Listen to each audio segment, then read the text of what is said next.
Et ces tensions en mer Rouge ont également des conséquences importantes pour l'économie égyptienne. On en parle avec vous ce matin. Christophe Dansette, bonjour Christophe. Bonjour Pauline. C'est votre info écho parce que cette voie maritime de la mer Rouge est une source de revenus très importante pour le Caire.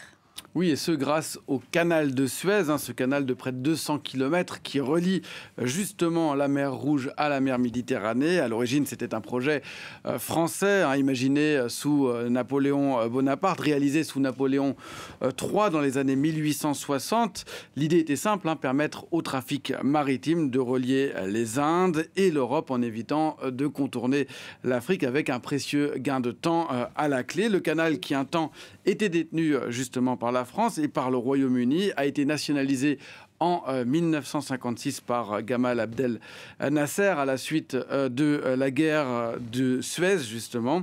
Et aujourd'hui, ça représente effectivement une importante source de revenus pour le pays, tout simplement parce que chaque navire qui passe par là doit s'acquitter d'un droit de passage, comme un péage d'autoroute. Finalement, le prix varie en fonction du type et de la taille de cargo. Mais les plus gros porteurs doivent payer un ticket d'environ 700 000 $, un prix qui a été revu à la hausse à plusieurs reprises ces dernières années.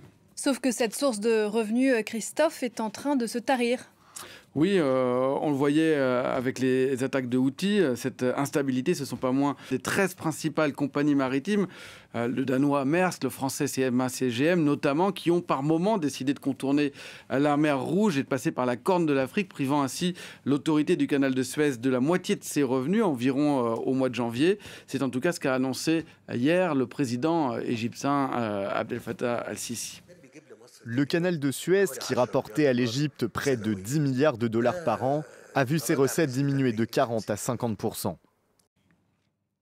Cette privation de revenus est d'autant plus inquiétante pour l'Égypte et pour Abdel Fattah al-Sisi en particulier que ce dernier a lancé ces dernières années une politique de travaux monumentaux, parmi lesquels l'élargissement justement de ce canal de Suez afin de pouvoir naviguer sur 2 voies dans les passages les plus étroits et rendre le trafic plus fluide, éviter notamment un blocage comme cela avait été le cas en mars 2021 avec le blocage de l'Evergreen qui avait causé un chaos pour le commerce maritime mondial. Cet élargissement, il avait été achevé quelques mois plus tard, à la fin de l'année 2021, inauguré d'ailleurs par Abdel Fattah al-Sisi, mais il a coûté pas moins de 8 milliards de dollars dans un pays surendetté qui doit consacrer plus de 60% de ses revenus à simplement rembourser sa dette selon les différentes agences de notation, ce qui est énorme. Par ailleurs, ces recettes du canal de Suez, environ 9 milliards de dollars l'année dernière, servent aussi à financer l'armée et surtout les mesures sociales du pays où 2/3 de la population est pauvre.